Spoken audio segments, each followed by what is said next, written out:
La femme qui en est à son 3e cancer se lance un autre défi. Elle veut que les règles de l'assurance-emploi soient changées et que les malades sans assurance ne soient pas condamnés au bien-être social. Puis, les croyances ésotériques comme la fin du monde annoncée par le calendrier Maya, la...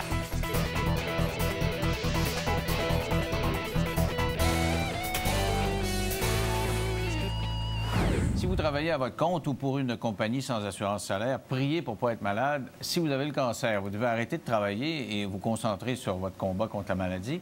Vous allez avoir de l'assurance chômage au début, mais 15 semaines après, vous allez vite vous rendre compte que les prestations se terminent et vous serez condamné au bien-être social. C'est ce qu'a vécu Marie-Hélène Dubé, qui réclame maintenant une réforme pour que ça cesse. Elle est avec nous. Bonsoir. Bonsoir, M. Lévesque. Donc, vous avez eu le cancer. C'est la 3e fois que vous avez le cancer? C'est la 3e fois. C'est le même cancer, mais accompagné de 2 récidives. Donc, c'est le 3e épisode là, que je vis présentement. Alors, comment on réagit quand c'est la 3e fois qu'on se fait dire qu'on a le cancer? La 3e fois, là, honnêtement, ça passe pas bien. Ouais. Compte tenu que j'avais eu aussi une récidive en 2007. Donc, ça fait 2 récidives collées, là, 2007 et 2008. Donc, on respire pas vraiment entre les deux, là. À un moment donné, on se dit, là, ça va faire. Là. Parce qu'on voit l'annonce, tu sais, qu'il annonce ça, puis la personne le choc, tombe à l'envers. Mais... C'est toujours un immense choc. Le 3e, oui. Ça peut être encore pire. Mais c'est vraiment ça. Moi, cette annonce-là, j'ai beaucoup aimé quand j'ai vu ça. Hein. Puis je sais pas, peut-être, on n'est pas... C'est pas nécessairement qu'il faut l'avoir vécu, mais je me sentais vraiment comme ça. Tu sais, quand on voit la personne partir, je me dis, c'est vraiment un coup dur.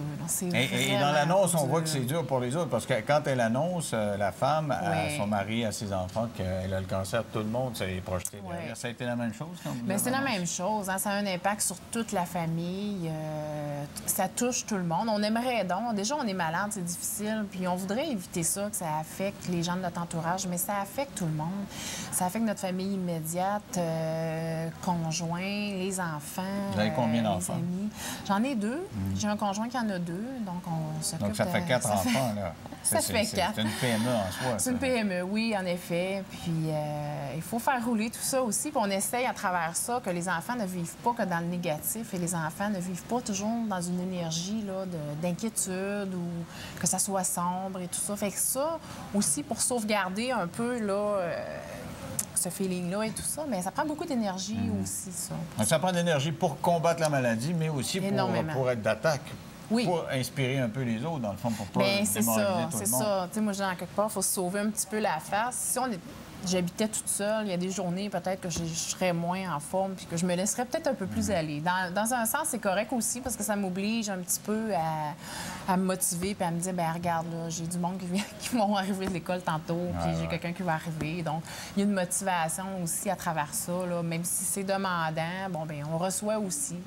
Ça va des deux côtés. Est-ce qu'à chaque fois, vous avez dû reprendre les mêmes traitements? Est-ce que c'est un cancer? C'est un cancer de la thyroïde, mais qui s'est étendu au ganglion.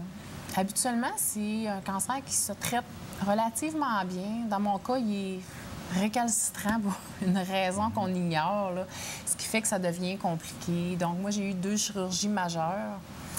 Puis après ça, c'est ça s'est jeté dans les ganglions aussi. Donc, j'ai eu beaucoup de traitements.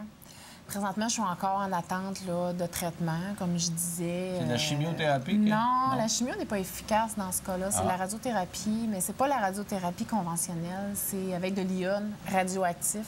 Puis ça, à un moment donné, on mesure ça en millicurie. Là. Bref, ils ont une unité de mesure, puis il y a une dose maximale là, dans une vie qu'on peut avoir. Là. Donc, c'est ça qui est à faire attention, parce que moi, j'en ai reçu plusieurs fois.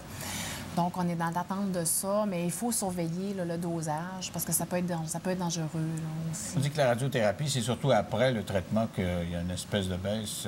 Contrairement à la chimiothérapie, c'est au moment où on le vit. Est-ce que c'est après ce type de radiothérapie-là, parce que c'est par médication et tout ça, c'est immédiat. Ouais. Je dirais un peu comme la chimio. Là. Puis la première fois, ça avait été difficile, mais bon. La fois d'après, c'est comme c'est cumulatif. Hein. Fait qu'à chaque fois, j'ai eu plus de misère à me remonter, puis et tout ça. Fait que c'est beaucoup d'effets parce que les semaines avant, on doit arrêter notre médication pour que le traitement fasse son effet là, de façon plus appropriée.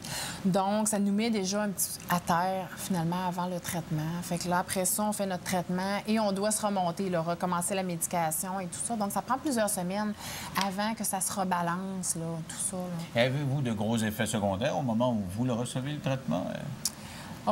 Une perte d'énergie généralisée.